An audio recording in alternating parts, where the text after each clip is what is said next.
Hey guys, Fusebox here. So, Lyssandra, absolutely 100% top notch in her spot. She's best in slot when it comes to just speeding up your team, turn meter manipulation, can take you places, can take you anywhere. And we're going to get into her. But first, we've got to talk about this nasty fusion mess. The Frag-a-Fusion, that's what I'm calling it. Oh man, alright, so I'm trying to push for it on my main account to see how hard it is to get, and even here I do not know if I'm gonna. I mean, it's coming down to money. I'm trying like hell, but it's coming down to money. I'm where am I on the is it champion training? Everything else has gone smooth. The tournaments we can all handle, but when it comes to summoning and it comes to champion training, look at this. Look at this. I'm not even halfway there. Guys, I've made like 4 level 60s. I took several 5s up. I'm running up 4s and 5s, which is all I'm going to do from here on out is just quickly gain levels on every dupe that I have. But I've got to do twice. I'm telling you, I've brought 4 heroes. I ranked them up and took them to level 60, and I'm halfway. If you miss any of these, it's over. It's over. That's just not the way a Frag-a-Fusion event needs to go. Frag-a-Fusion in the bin, right? Throw this, in the garbage. I'm not gonna say it. Boy, do I want to. This right here. That's why I'm telling you.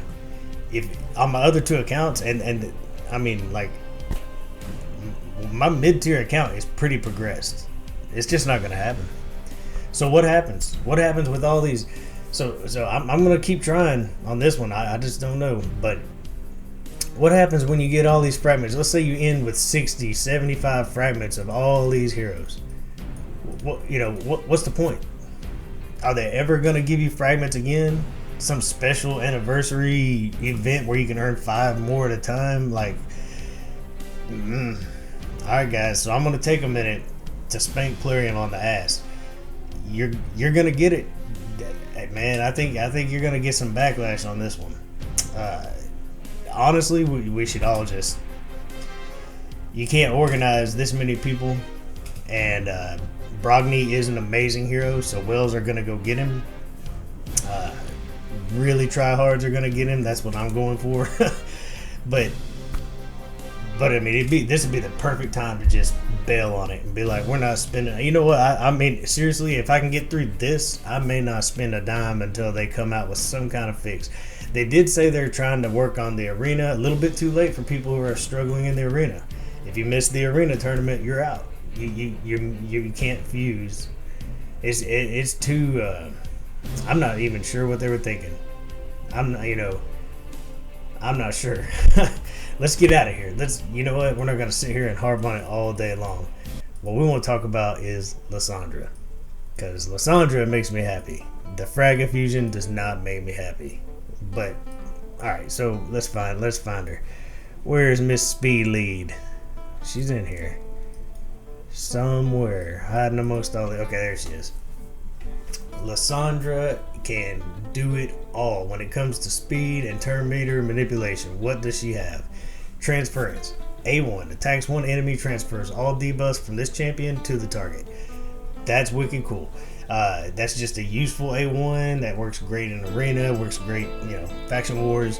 I learned the other day using Oboro, when you're on the Nether Spider, you can cleanse yourself with moves like this by throwing that 5-turn poison sensitivity and those 6 poisons right back onto the spider. Really cool in that situation. Alright, so let's move on though. Her A2 attacks one enemy, fully depletes the turn meter. Cold Heart, amazing. You know this is great. Anything that can deplete the turn meter by 100% on a 3-turn cooldown is absolutely something that you want. No brainer, right? As far as books, you want that cooldown. Every 3 turns, taking 100% turn meter manipulation is pretty rare. And her A1 you could skip out on. It's an extra damage on an A1, but it's a decent A1. Alright, now this is it. a 4-turn cooldown, you definitely want to land these books. You book her out and you're off to the races, literally. Alright, places a 30% increased speed on all allies. Excellent. Fills the turn meter of all allies by 30%. Sweet, she's one of those people that actually do both. Decreases the turn meter of all enemies by 30%. She does it all. She takes their turn meter down by a third, boosts yours by a third, speeds you up by 30%, and she comes with an excellent speed aura that works anywhere in the game. 24% speed anywhere in the game. So she can clearly be your arena lead if you don't have your Arbiter yet. She can work with Arbiter to speed into speed to make sure your slow nukers can go. We'll try that out here in a minute. Absolutely amazing. I cannot even begin to tell you. She needs accuracy and she needs speed. How you want to build her is up to you. It's completely up to you. You could just go with a great resistance or defensive build with tons of accuracy to make sure you're doing all that turn meter drop, transferring those debuffs. War Master and a cycle. I like Cycle of Violence. I like Cycle of Magic. Those two are really great. You could also go with somewhere in here is a chance to there it is. Cycle of Revenge, kind of get turn meter. But you want her coming back around to those moves. She's really good at it once you book her out. War Master gives me utility in dungeons. The rest is just, lasting gifts for the speed is what I took. Accuracy straight down into when I do like getting turn meter when one of her buffs expires. Basically that speed. But you can build her any way you want. You really could. If you really need that accuracy, if you're high end arena and using her, you can go straight down for Eagle Eye. But let's not harp on these too long. Let's get into gear. Look, she's not even rolled up. Do I have, while we're sitting here talking, I'm gonna go ahead and just throw some more HP on her. Gear is just about getting the stats you need. Speed and accuracy. That's really all you've got to get. Speed and accuracy. The rest, make her as tanky as you can. Basically the way you would do any support hero. Fast and tanky. That's pretty much the end of all support heroes. Fast and tanky. Sometimes HP may shine like on somebody who does a heal based on their HP or a shield based on their HP. So sometimes defense may shine and sometimes HP may shine. In her case, you can put HP, defense, whatever it takes to keep her alive. Make sure she's fast. That's really all you need. Boy, this is like watching grass grow. This is like watching this Frag-a-Fusion pass by, right? Man. Alright, so we're not going to, she's going to be just fine at 10. I'm going to roll her up. I'll roll her up later. Because right now, we've got her over 200 speed, so we can show her off. Definitely good enough for, in arena, you're going to want to put that up there. But I've got Arbiter, I've got Lord Shazar. We'll throw her into the arena, but a proper arena build is not what I'm using her for because I've got the best speed lead in the game plus Arbiter. But accuracy, enough to land, and speed, the rest is just keeping her alive. We've got a lot of defense, a lot of HP. That's pretty much it. You're not building her out for damage or anything, so let's take her out and let's, so she's Lightning Affinity. Absolutely going to be great on Fire Knight. She's going to be the right affinity. Anywhere her affinity really doesn't matter much, but you do want to be landing that decrease. So we can take her in here, and she's in here. There we go. Let's just see what she does. We'll skip to the boss. So what we got here, we actually have a turn meter depletion on Rosin, so we're not going to use that. Now we'll just kind of auto. There we go. Takes everybody's turn meter down, boosts ours, gives us more speed, and now we'll just speed this up and watch how often here she goes. Just constantly either taking somebody down by 100% like that, or cycling right back around to boosting our speed, taking their turn meter down, boosting our turn meter. It's non-stop. It's literally non-stop. So let me speed this up. We'll get to the end. Okay, sorry about the long fight. I didn't bring in any defense down. What I was doing before was playing with my brand new fresh Septimus. But notice who's not on this team that I always bring on this team. I always bring a lure. We do not need a lure when we've got Lyssandra on the team. So Lyssandra with a cold heart and a little bit of help from Seal and even every now and then Rosin.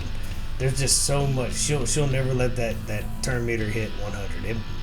It's over. It's already over. So she does kind of the same job there. We've got all the elements we need. The only thing that I should have brought was an AoE decreased defense so that we could have got through this quicker. But as far as the boss, it's going to be like no time at all. She makes the fight so much faster, and that would have showed if I'd have brought a proper team. But doesn't matter. She got us right through it and kept people off of us just the same way that Allure does, only better. Speeding you up, boosting your turn meter, taking them down.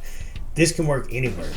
You need speed. You want to slow down those spiderlings. I mean, she's absolutely able to just keep the spiderlings at bay, continuously keep the spider's turn meter down. Probably the best there is for it. She can do it even more consistent than Coldheart. Spiders, you throw her up, got a speed lead in the front. If we want to make this quicker, we'll actually take the attack lead. She's going to keep that turn meter down. Coldheart will help every now and then. Rosin may help. He's just here to be our tank, hopefully get defense down and weaken. Any support you got, a shielder, a healer. We've got miscreated monsters, so this is his place. We're going to take him. So we got weaken down. So this may take a round or two just because we didn't get the defense down, but that's no problem.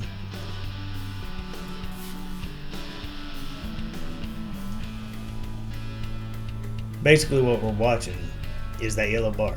We're just watching what she can do in conjunction with Heartseeker, keeping that yellow bar down so that the spider never heals back up, never gives us any real trouble. That's it. That's it. She brings you. She'd be excellent to help you get through. If you got her and you're still struggling, stage 19, absolutely excellent there. She's excellent everywhere. So we'll stop dragging her through dungeons. We'll stop dragging her through dungeons. She's great everywhere. Doom Tower, except for don't take her somewhere like the Griffin, somewhere where you don't want to, or the where you boost your turn meter and it boosts the enemies. But other than that, she's absolutely amazing. Hey, we finally got defense down, so it's over. That could have been a fast fight if we actually would have hit it right off the bat. So here we go. Let's get in the arena. So in the arena, she's not built proper like arena, but we'll take her in here and you can throw her in. She can be your speed lead. You can go speed into her. She can replace Arbiter if you don't have Arbiter. We can take our bombs in here. We'll just there's so many ways to do this. We'll just do this. We'll do this. We don't need him. You know what we'll do? Where is Lord Shazar? There he is. We're gonna have speed lead into speed boost into speed boost into nukage. That's what we're gonna do. You could take the slowest nuker on a team like this. Like you could put no speed on them and be just fine. We boost our speed, even though they look maxed and full, no problem at all. We boost our speed, we tear into theirs. We're gonna try to land our bombs, which is our main goal. We landed our bombs. We'll have to eat one of their counterattacks. It's already over. There's almost nothing they can do. But we're gonna kill them before the bombs even go off. And there we go. So I mean, that much speed on your team, and on top of that, tearing the other team's speed down. It's kind of gross. She is just absolutely amazing for the arena.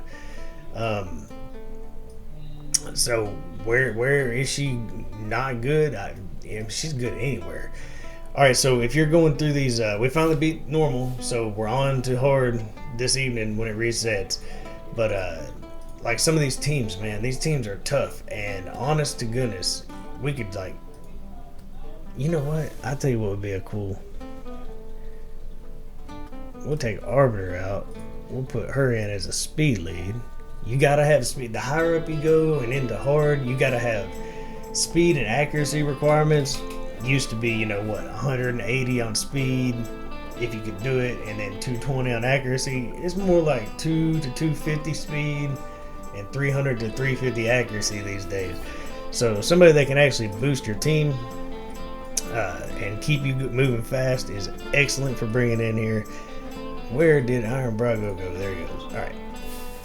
So us cycling through our abilities and stripping buffs with Seer is gonna make it's gonna keep those Sir Nicks from becoming unkillable. I mean, I know we have Seer on our team anyway. She'll rip that right off if she needs to, but we've already gotten around to it once because of our speed, and the enemy team hasn't taken a move yet. Absolutely amazing. Today is the first day. I booked her out, and I'm now using Lyssandra. I pretty much do this with you guys. We do these things basically live. This is live, real-time reactions, and using a new hero that I got. She's gonna help in so many places. There are bosses where she'll be amazing. Now you got to be careful. Some of these new Doom Tower bosses do not like turn meter manipulation, and they're not going to want her anywhere near them. She'll do you more harm on, say, the Griffin or possibly the Eternal Dragon. And I got to actually get back in there and see. I believe it's the Griffin that you do not want to bring, and the Eternal. You don't want to bring too much on the Eternal Dragon either. But either way, these waves get tough. The more you go through hard. This time I got on the Doom Tower when it reset. Last time I got about halfway up hard before I ran out of time. So I really didn't get to try to push the end. I don't know if I can, guys. I'm an average player, but I definitely made it over halfway last time. I don't have a time constraint this time. And because of this stupid Brogni event, the Frag-a-Fusion, I have all kinds of new heroes that I'm taking up because it's pushing me to my limit. Oh, guys, what do you guys think about this Frag-a-Fusion, man? Drop me some lines and let me know. Drop as many lines as you can. As a matter of fact, get Plarium's attention. Go here on my channel, go to everybody else's channel, drop your comments and let Plarium see what you think about this fusion. You may like it. If you do, please tell me why, because I can't see how this is fair to the average players. You want to put a high-end hero for high-end players in the game, you do that in Doom Tower hard mode. That's what that's for. I mean, that's why when I'm talking about Doom Tower, I take you through normal first. I want you to get the most loot that you can, and on average, I'm talking to and dealing with average players. So I'm going to play the same way anybody else would. We'll get into hard, and hopefully you can push into that too. That's where you put amazing heroes that only high-end players can get. Things like Lydia, that makes sense. Players who have already beaten the threshold of getting all their faction wars done get Lydia. That makes sense. Thank you, Lyssandra, by the way. Now I'm ranting again. Look, we're going to leave it at that. I'm not going to be able to stop talking about this dwarf. And it's not the dwarf's fault. The dwarf is amazing. He's absolutely amazing. This guy right here, it's not his fault. Look, that's why he's all ticked off. Look, he's pissed. He's pissed because Plarium's giving him a bad name. This guy is awesome. I actually just hope you all pull him from a blue shard and can be done with this whole nightmare. But the Frag-a-Fusion is no bueno. All these are amazing heroes too. Giscard, Mordecai. These are some amazing heroes too, but they're so difficult to get. So I got to get my tail back in the game, guys. I've still got Arena to run. I've still got 10 million heroes to level, or I'm never going to get this done, and I still may not. Without having to buy things. And I was just the other day, I made a video saying I think the game's good enough, it's worth spending money on. I stand by that statement as of when I made that video. Now they're pushing it. Now they're making you spend money. They might as well just sell this hero for $200 and just let people buy him. The game will die that way. This is supposed to be what you can work hard for, and not everybody will get it done. But if you play the way I do, and you're always saving resources, and you wait for a month to put gear on your brand new Mountain King, you know how hard that is? He's geared now, though. Hey, that's right. I got my Mountain King ready to go. Tundra. They're all coming up right now. But if you're patient and careful and you do those things, you should get your prize. You should get your prize. You shouldn't have to buy your damn prize, right? Drop me some comments. Let me know what you think. Lyssandra's awesome. Sorry, Lyssandra, I took up half your time with the rant. I'm trying not to, but I think that they're really screwing the average player, guys. Until next time, enjoy the grind.